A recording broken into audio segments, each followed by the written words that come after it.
So let's see how sharding and replication is implemented in MongoDB. So our first next generation database is MongoDB. MongoDB is an open source document oriented and leading NoSQL database.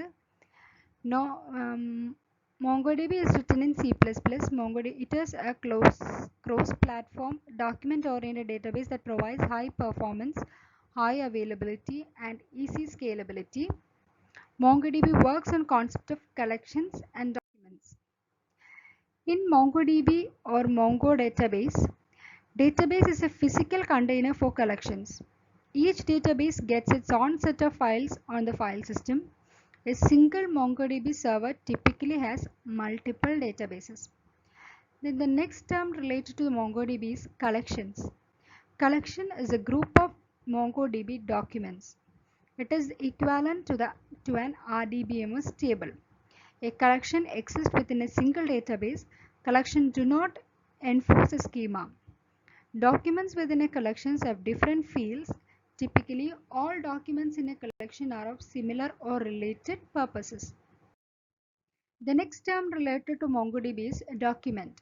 Document is a set of key value pairs. It have dynamic schema. Dynamic schema means that the documents in the same collection do not need to have same set of fields and structures, and common fields in the collection documents may hold different type of data.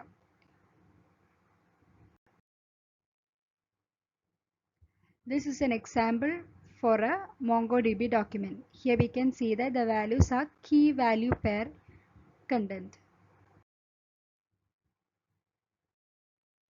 Here is a small table which illustrates the difference between RDBMS and MongoDB.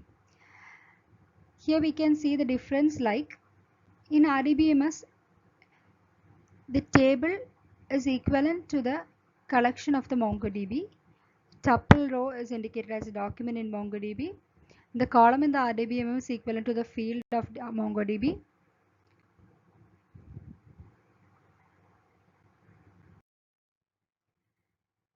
So MongoDB sharding and replication. MongoDB supports sharding to provide scale-out capabilities and replication for high availability. Sharding is a method of distributing data across multiple machines. It uses sharding to support deployments with very large data sets and high throughput operations.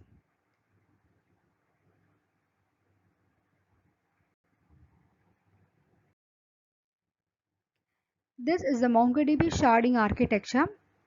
Here shard means each shard contains a subset of sharded data. Each shard can be deployed as a replica set. The term Mongos means the Mongos act as a query router, provides an interface between client application and the sharded cluster. The config servers means they stores metadata and configuration settings for the cluster. In MongoDB, a collection is used to store multiple JSON documents that usually have some common attributes. To shard a collection, we choose a shard key which is one or more indexed attributes that will be used to determine the distribution of documents across shards. The B-tree structure of the MongoDB index contains the information necessary to distribute keys evenly across the shards.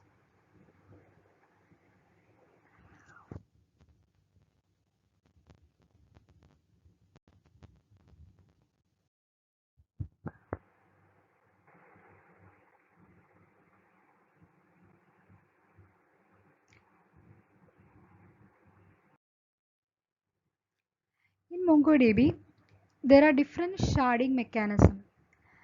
The first mechanism is range-based partitioning.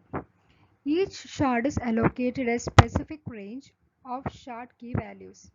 MongoDB consults the distribution of key values in the index to ensure that each shard is allocated approximately the same number of keys. The next sharding mechanism is hash-based sharding. The keys are distributed based on a hash function applied on the shard key. The next sharding mechanism is tag-aware sharding. It allows the MongoDB administrator to fine-tune the distribution of documents to the shards.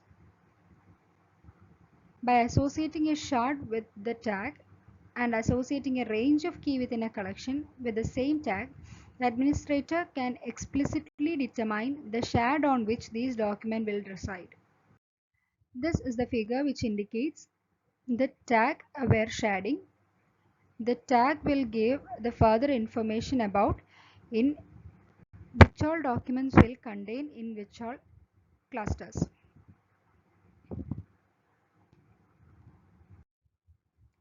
Next is the term cluster balancing. When hash-based sharding is implemented, the number of documents in each shard tends to remain balanced in most scenarios. However, in a range-based sharding scenario, it is easy for shard to become unbalanced, especially if the shard key is based on continuously increasing value, such as an auto-increment primary key ID.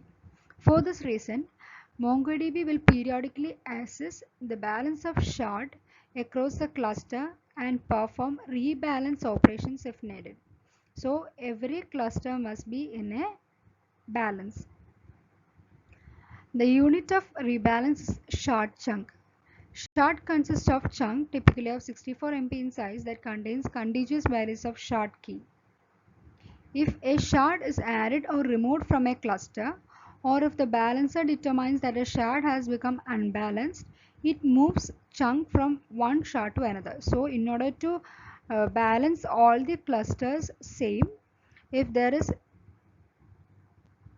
any less content in a particular shard or any more content in a particular shard, they will remove a particular shard from a cluster to another cluster to maintain the balance.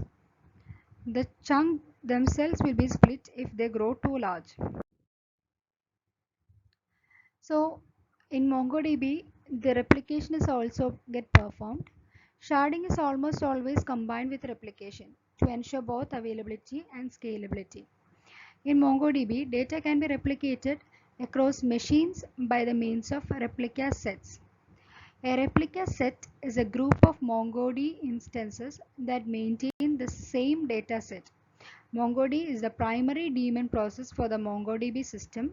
It handles data request, manages data access, and performs background management operations.